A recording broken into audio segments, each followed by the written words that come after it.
सरहद की मिट्टी जब किसी के लहू से सींची जाती है तब जन्म लेती है। एक गाथा बहादुरी की, कुर्बानी की और बेजोड़ वफादारी की।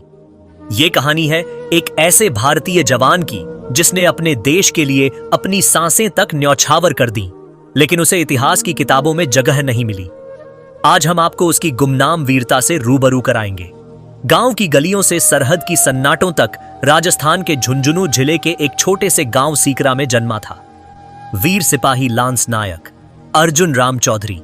बचपन से ही उसमें एक अजीब सी गंभीरता थी। जहां बाकी बच्चे गेंद बल्ले में लगे रहते, अर्जुन मिट्टी में बैठकर पत्थरों से सैनिक बनाता और सरहद की कहानियां सुनने में मग्न हो जाता। उसके पिता एक रिटायर्ड हवलदार अक्सर उसे बताया करते, देश से बड़ा कुछ नहीं। अर्जुन जब तिरंगा लहराता है ना तो जान देने का भी मन करता है। और ये शब्द अर्जुन के दिल में उतरते गए। जब 20 की उम्र पार की तो भारतीय सेना में भर्ती हो गया। बिना किसी सिफारिश के, बिना किसी डर के ट्रेनिंग के दौरान ही अफसरों को एहसास हो गया था कि ये लड़का कुछ अलग है, शांत। मगर अंदर से ज्वालामुखी। कारगिल से पहले एक बेचैन रात साल 1999 की बात है। मई का महीना था। अर्जुन की यूनिट जम्मू कश्मीर के द्रास सेक्टर में तैनात थी। पिछले कुछ हफ्तों से सीमा पर हलचल बढ़ने लगी थी। एक रात अर्जुन ने अपने साथी नाइक सतीश से कहा, कुछ तो गलत है यार, ये चुप्पी बहुत शोर मचाने वाली है। और वो सच साबित हुआ।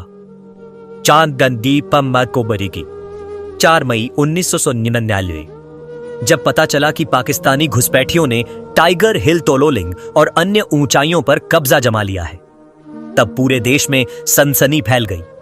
ऑपरेशन विजय की शुरुआत हुई और अर्जुन की यूनिट को पॉइंट 4875 को खाली करवाने का जिम्मा मिला। मौत की घाटी में कदम पॉइंट 4875, 16,000 फीट की ऊंचाई पर बर्फ से ढंकी एक पहाड़ी, जहां तक पहुंचना ही मौत को गले लगाने जैसा था। लेकिन अर्जुन पीछे हटने वालों में से नहीं था। 11 जून की रात उन्हें मिशन मिला।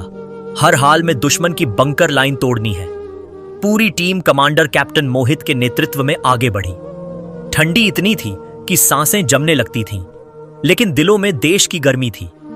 अर्जुन ने अपने हाथ में बंधी मां की ओढ़नी को चूमा और बुदबुदाया, मां लौटूं ना लौटूं पर झुका नहीं लौटूंगा। टक्कर जो इतिहास बन गई। पाकिस्तानी बंकर से मशीन गनें आग उगल रही थीं। भारतीय सैनिकों को चढ़ाई करनी थी। सीधी चट्टान पर अंधेरा बर्फ, गोलियों की बारिश और बीच में अर्जुन एक साथी गोली लगने से गिरा। अर्जुन ने उसे पीठ पर उठाया और चट्टान के नीचे खींच लाया। खुद 2 गोलियां बाजू में लगीं, मगर फिर भी वो उठा और अकेले ही एक पाकिस्तानी बंकर की ओर बढ़ा। 10 मीटर की दूरी से ग्रेनेड फेंका। बंकर तबाह। कैप्टन मोहित रेडियो पर बोले, अर्जुन रुक जा, बहुत खून बह गया है तेरा। लेकिन अर्जुन ने जवाब दिया, सर, जब तक ये हिल हमारे पास नहीं तब तक जान भी मेरी नहीं। अंतिम हंसी।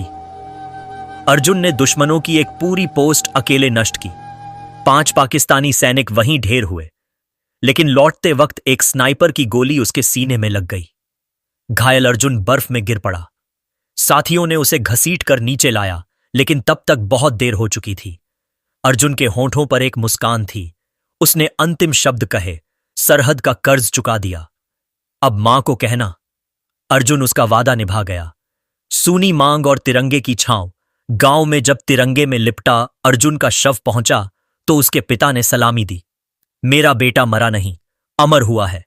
मां बेसुध थी, लेकिन उसकी ओढ़नी जो अर्जुन की बाजू में बंधी मिली थी, अब गांव के मंदिर में रख दी गई। एक प्रतीक के रूप में सरकार ने वीरता पुरस्कार की सिफारिश की, लेकिन अर्जुन का नाम मीडिया की सुर्खियां नहीं बन सका। वो गुमनाम रहा, मगर अमर आज की पीढ़ी के लिए सवाल नरेटर की आवाज फिर उभरती है। आज जब हम आजादी का जश्न मनाते हैं तो क्या हम उन अर्जुनों को याद करते हैं? क्या हम जानते हैं कि हमारी सांसें किसी और की आखिरी सांस से जुड़ी हैं? वो लांस नायक अर्जुन राम चौधरी अब इस दुनिया में नहीं, लेकिन उसकी कहानी जिंदा है।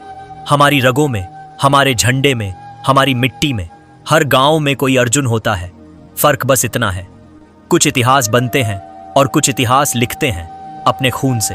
मां, ओढ़नी, गोली, बंकर, ग्रेनेड, स्नाइपर, घायल, मुस्कान, अंतिम शब्द, तिरंगा, गांव, अमर, वीरता पुरस्कार।